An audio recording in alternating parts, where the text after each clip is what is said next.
ভাগ্যরেখা নাটকের ১৪৯ নম্বর এপিসোডের শুরুতেই আমরা দেখতে পাবো শ্রদ্ধা এবং অভয় যখন একসাথে কথা বলছিল ঠিক তখনই সেখানে পিসিমণি চলে আসবে এবং তাদেরকে বলতে থাকবে যে তোমরা দুজন এভাবেই একটা নাতিপুতি ভাবিকে যদি দিয়ে দাও তাহলে তো ভাবি আর তোমার উপর রাগ করে না। শ্রদ্ধা, কি বলো? এগুলো বলে মজা করতে থাকলে শ্রদ্ধা তখন জিজ্ঞাসা করবে, কি দরকার পিসিমণি, আমাকে বলুন। পিসিমণি তখন বলবে, তোমার শাশুড়ি আমাকে লাড্ডু বানানোর জন্য দায়িত্ব দিয়েছে, এখন আমি একা হাতে কি করে এইসব করব। শ্রদ্ধাও তখন পিসিমণির এমন সমস্যার কথা বুঝতে পেরে লাড্ডু বানানোর সকল সামগ্রী বাজারে কিনতে যাবে। অন্যদিকে আমরা দেখব শ্রদ্ধা নিচে আসলে তখন কীর্তির সাথে তার দেখা হবে এবং কীর্তি শ্রদ্ধাকে বলবে, আমি বরুণজির জন্য হালুয়া বানাবো। এই কথা শুনে শ্রদ্ধা অনেক খুশি হয়ে কীর্তিকে বলবে, সত্যি কীর্তি বরুণজির জন্য হালুয়া তৈরি করবে? এটি তো খুবই ভালো ব্যাপার। তখন কীর্তিও খুশি মনে, কেন আমি এটা করব না বলো, বরুণজি আমার এতটা খেয়াল রাখে, আমার তো এতটুকু তার জন্য করাই উচিত। আমি এখন থেকে প্রতিদিনই তার জন্য রান্না বান্না করব। এটি বলে কীর্তি তার হাতের একটি ডায়মন্ডের রিং শ্রদ্ধাকে দেখাবে, যেটি কিনা বরুণ কীর্তিকে গিফট করেছে, যা দেখে শ্রদ্ধাও অনেক বেশি খুশি হয়ে যাবে। তখন কীর্তি তাড়াহুড়োয় সে আংটিটি শ্রদ্ধার কাছে খুলে হালুয়া তৈরি করার জন্য চলে যাবে, কেননা আংটি পরে তো রান্না বান্না করা যায় না। শ্রদ্ধা তখন কোনো কিছু না ভেবে পিসিমণির বলা সকল বাজার করতে বাজারের দিকে চলে যাবে। পরবর্তী দৃশ্যে আমরা দেখতে পাবো আবনি এবং বরুণকে একসাথে, যেখানে বরুণ আবনিকে বুঝিয়ে বলতে থাকবে যে দেখো আপনি, আমরা এখানে এইভাবে আর দেখা করতে পারবো না, কেননা গতদিন শ্রদ্ধা আমাদেরকে দেখে নিয়েছে, এ কারণে আমাদের এখন থেকে বাহিরে দেখা করা উচিত। আর তুমি কোনো চিন্তা করো না, আমি সব সময় তোমার পাশেই আছি। এই বলে আবনিকে জড়িয়ে ধরলে ঠিক তখনই এই সকল দৃশ্য শ্রদ্ধা সেখান থেকে দেখে ফেলবে, কেননা শ্রদ্ধাও তখন মার্কেটে এসেছিল। অতঃপর আবনি যখন বরুণকে রেখে সেখান থেকে চলে যাবে, ঠিক তখনই বরুণও যেতে লাগলে পেছন ঘুরে দেখতে পাবে শ্রদ্ধাকে। শ্রদ্ধা তখন বরুণজিকে বলবে, বরুণজি আপনি এটা কি করে করতে পারলেন? আপনি আমার বোনকে যে আংটি দিয়েছেন ঠিক সেরকম আংটি আপনি আবনিকেও দিয়েছেন। আমার বোনকে পাওয়ার জন্য আপনি তো একসময় সকল কিছু উলটপালট করে দিয়েছিলেন, আর এখন আমার সেই বোনকে আপনি এইভাবে ঠকাচ্ছেন, এটি ঠিক না বরুণজি। এই সকল কথা বলতেই ঠিক তখনই বাড়ি থেকে বরুণের মায়ের কল আসবে শ্রদ্ধার কাছে। শ্রদ্ধা তখন কল রিসিভ করতেই শুনতে পাবে বরুণের মা তাকে বলছে, শ্রদ্ধা কীর্তি দেখো। এটি শুনে শ্রদ্ধা তখন বলবে, কীর্তির কি হয়েছে? ভয় পেয়ে গেলে ঠিক তখনই বরুণের মা শ্রদ্ধাকে বলে উঠবে, তেমন কিছু না, কীর্তি এখানে জেদ ধরেছে সে রান্না করবে, তবে ডক্টর তাকে এই রান্নাঘরে আসতে মানা করেছে। এই অবস্থায় তার এমন কাজকর্ম করা তো উচিত না। কিন্তু কীর্তি তখন জেদ ধরেই থাকবে যে সেই সবকিছু করবে।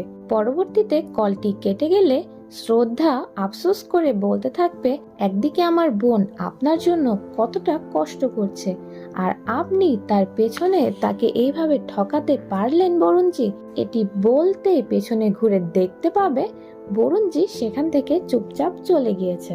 অন্যদিকে আমরা কৃতিকে পুজোর প্রস্তুতি নিতে দেখব, যেখানে সকলে নানান কাজে ব্যস্ত থাকলে আরতিও সেখানে এসে দাঁড়াবে, কিন্তু আরতির সাথে কেউই কথা বলবে না। অতঃপর বরুণও সেই স্থানে আসবে এবং বরুণকে দেখে কীর্তি অনেক খুশি হয়ে বলতে থাকবে যে বরুণজি আপনার জন্য আমি ড্রাই ফ্রুটসের হালুয়া করেছি, আপনার পছন্দ হবে।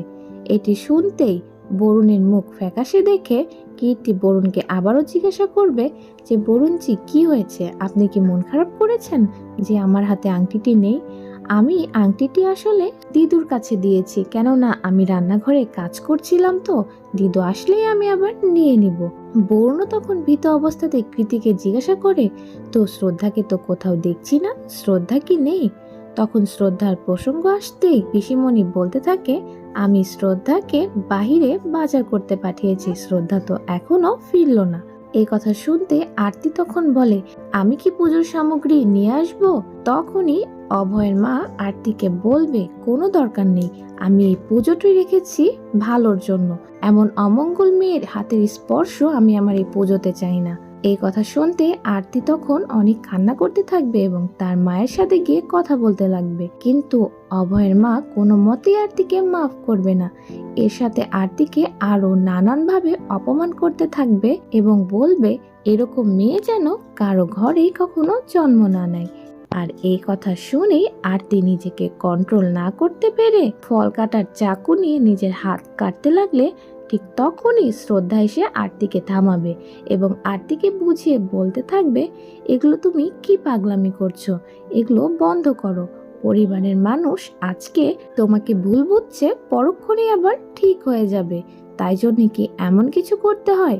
অতএব পর অভয়ের মা শ্রদ্ধার কাছে মাপ চাইবে এবং তাকে বলতে থাকবে যে শ্রদ্ধা, আমি আরতির কারণে তোমার গায়ে হাত তুলেছিলাম, আমার অনেক বেশি অনুতপ্ত বোধ হচ্ছে। শ্রদ্ধাও তখন জবাবে অভয়ের মাকে বলবে, আপনি তো আমার মায়ের মতো, আর আপনি যখন আমার গায়ে হাত তুলেছেন তাহলে সেটা অবশ্যই মায়ের অধিকার থেকেই তুলেছেন, আমি কিছুই মনে করিনি। কথা শুনতেই অভয়ের মা তখন শ্রদ্ধাকে জড়িয়ে ধরবে। এর সাথে বাড়ির পুজোটিও তখন তারা সম্পন্ন করবে।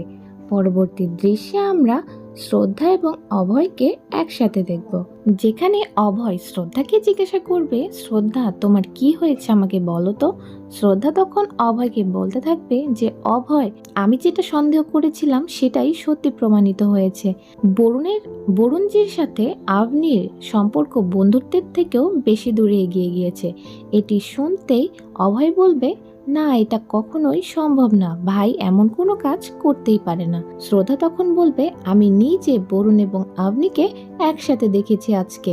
এছাড়াও সেদিন ভ্যালেন্টাইন্স ডের দিনও আমি বরুণজিকে কাউকে জড়িয়ে ধরতে দেখেছিলাম, সেটি আসলে আবনি ছিল, কেননা সেই সময় কীর্তি তো নিজের বাসাতেই বরুণজির জন্য অপেক্ষা করছিল। এছাড়াও আমি আজকে যখন বরুণজিকে দেখেছি তখন আমি তাকে গিয়ে জিজ্ঞাসাও করেছি, কিন্তু তিনি কোনো জবাব না দিয়ে সেখান থেকে পালিয়ে গিয়েছে। আমি কিছুতেই বুঝতে পারছি না কিভাবে এর সমাধান করব। এত সমস্যার পর এখন যখন কীর্তি এত কষ্ট করছে তাদের সম্পর্কটা সুন্দর করে তোলার, আর এদিকে বরুণজি আবনির সাথে সম্পর্কে জড়িয়ে গিয়েছে, আমি কিছুই বুঝতে পারছি না এখন কিভাবে সবকিছু ঠিক করব। এটি বলে শ্রদ্ধা অনেক কান্না করতে থাকবে, আর অভয় রাগান্বিত অবস্থায় শ্রদ্ধাকে বলবে যে এখন এই সকল কিছুর জবাব তো বরুণকেই দিতে হবে। আর তখনই অভয় সেই রুম থেকে বাইরে চলে যাবে বরুণের কাছে। অপরদিকে আমরা বরুণ এবং কৃতিকে একসাথে দেখব, যেখানে কৃতি বরুণকে হালুয়া খাইয়ে দিচ্ছিল এবং বলছিল যে কেমন হয়েছে বরুণজি, একটু বলুন। কিন্তু বরুণ শ্রদ্ধার কথাই চিন্তা করতে থাকবে, কেননা শ্রদ্ধা বরুণ এবং আবনিকে একসাথে দেখে নিয়েছিল। কৃতি তখন মন খারাপ করে বলবে, বরুণজি, আমি এত কষ্ট করে সবকিছু বানালাম কিন্তু আপনি কোনো কথাই বলছেন না। বরুণ তখন সব চিন্তা বাদ দিয়ে কৃতিকে বলবে, আমি কোনো ভাষা খুঁজেই পাচ্ছি না যে কি করে তোমার প্রশংসা করব, খুবই ভালো হয়েছে। তো তুমি যখন এত কষ্ট করে হালুয়া বানিয়েছো, তাহলে এই সামনের হোলিতে তোমার জন্য একটি ডায়মন্ডের নেকলেস অবশ্যই আমি দেব।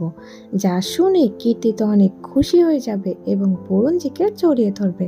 ঠিক তখনই অভয় সেই স্থানে আসলে তাদেরকে একসাথে দেখে চলে যেতে লাগবে। তবে বরুণ অভয়কে আটকিয়ে জিজ্ঞাসা করবে, কি ব্যাপার অভয়, কি হয়েছে?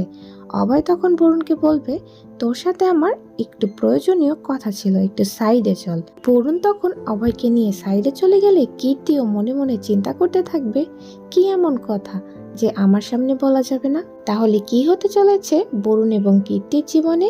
কীর্তি কি জানতে পারবে বরুণ এবং আবনির সম্পর্কের আসল সত্যতা?